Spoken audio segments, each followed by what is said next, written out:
कि अब मेरा जीवन बहुत नरक सा निकल रहा है, बहुत कष्ट मिल रहा है। ये बेलपत्री लेना, इस बेलपत्री के बीच वाले पत्ते पर पीला चंदन लगा लेना। कितना लगाना है?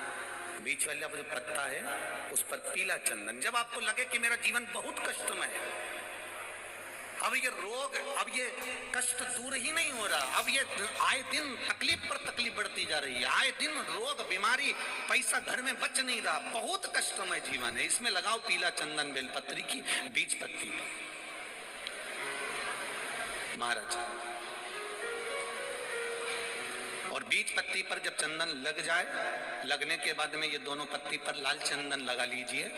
इन दोनों पत्ती के बीच में जो डंडी का भाग होता है, आपको कहा था, आपको स्मरण में होगा शायद, हमने जब बेलपत्री की महत्वता बताई थी तो उस बेलपत्री की महत्वता में कहा था ब्रह्मा विष्णु महेश ये तीन हैं, बोला था। बीच में ये बड़ी पत्ती से लेकर जो दो पत्तियां होती हैं, इनके बीच में जो जगह बचती है, इसमें माँ पार्वती के 64 योगनियां, माँ पार्वती अपनी पूर्ण सिद्धि के साथ में जितनी भी देवी के स्वरूप हैं, वो माता 64 योगनियां देवी के स्वरूप में यहाँ पर विराजमान होती हैं। दो पत्ती के नीचे से जो डंडी होती है नीचे तक, ये पूरी डंडी में 33 कोटि देवी देवताओं विराजमान होते हैं इस पूरी डंडी के अंदर।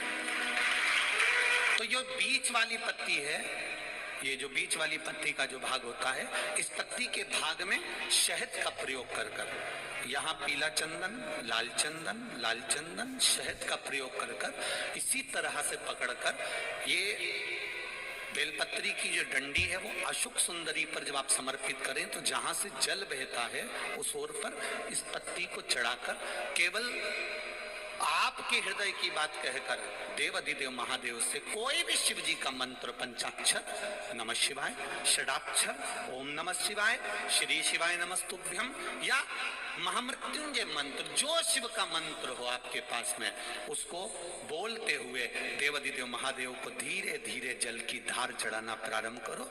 जल की धार जब पूर्ण होने लगे, उसमें थोड़ा जल बचे, तब अशुभ सुंदरी पर जो तुमने बेलपत्र चढ़ाई है वहां उस जलधार को चढ़ा।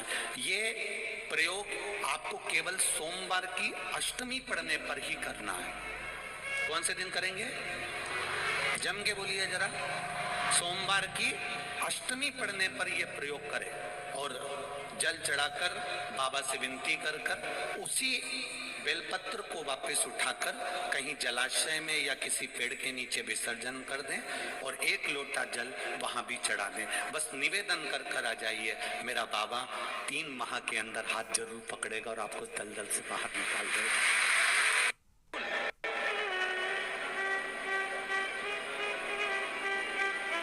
कांटे वाला धतूरा और उसमें लगने वाला एक पुष्प, आस्था चैनल पर आप लोग देख रहे होंगे धतूरे के फूल का दर्शन। धतूरा और धतूरे का पुष्प, छोटा सा पौधा है, ज्यादा बड़ा नहीं है, कांटा लग रहा है, धतूरा लग रहा है, और उसमें भी साधारण धतूरा नहीं, जिस धतूरे के नीचे की डंडी लाल कलर की होती है, अगर वो सोमवार की अष्टमी को देवाधिदेव महादेव को समर्पित करी जाती है तो उसके घर में कभी संपदा की कमी नहीं होती है।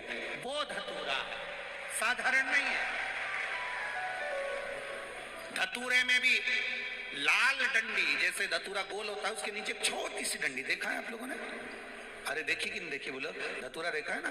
धतूरे के अंदर एक नीचे छोटी सी डंडी होती है, जब तोड़ोगे तो वो डंडी का कलर अगर लाल है, वो डंडी का कलर अगर लाल है, और कभी हम तो कहेंगे जैसे बड़ी बीमारी जिसको हो जाती है, लीवर, किडनी, कैंसर आदि आदि बड़ी बीमारियों से जो जूझ रहा होता है, प्रयास करो, प्रयास महामृत्युंजय का जाप कर कर, महामृत्युंजय का स्मरण कर कर, एक लाल डंडी का धतूरा प्रयास करना।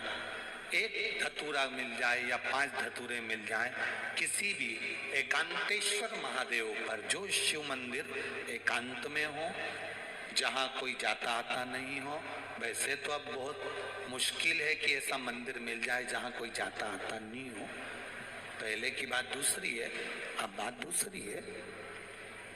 फिर भी कहीं आप रोड पे से निकल रहे हो, एकांतेश्वर महादेव अगर आपका दिख जाए, बहुत बीमारियों से ग्रसित हो, तो भी महामृत्युंजय जाप का स्मरण कर कर या किसी विद्वत ब्राह्मण जन से महामृत्युंजय मंत्र का जाप कराकर या भगवान शिव के मंत्र का जाप स्वयं कर कर वो भी ना बने तो पंचाक्षर मंत्र नमः शिवाय, षडाक्षर मंत्र ओम नमः शिवाय या श्री शिवाय नमस्तुभ्यम जप कर वो लाल डंडी का धतूरा 5 एकांतेश्वर महादेव को आप समर्पित कर सकते हो। रोग थम जाएगा, जो दवाई खाओगे वो शरीर को लगना प्रारंभ हो जाएगी और आप स्वस्थ होना प्रारंभ हो जाएंगे।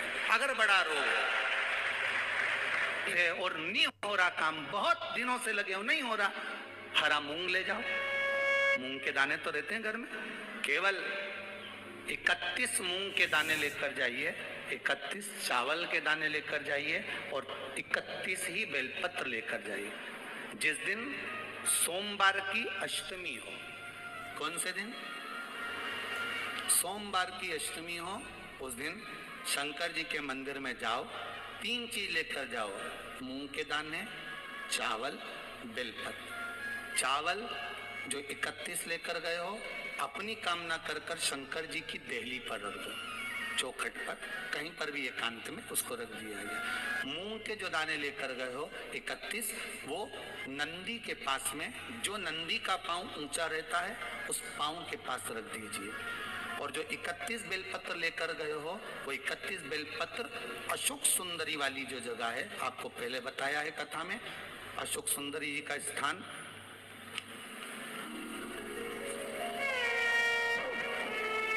ये शिवलिंग, ये जलाधारी जहां से पानी बहता है, उसके बीच में एक मोटी सी लाइन होती है, जो शंकर भगवान की छोटी लड़की अशोक सुंदरी का स्थान है। शिव जी के 13 बच्चे हैं, 13 बच्चे में सबसे छोटी लड़की अशोक सुंदरी यहीं पर विराजमान होती है, जहां से पानी नीचे गिरता है।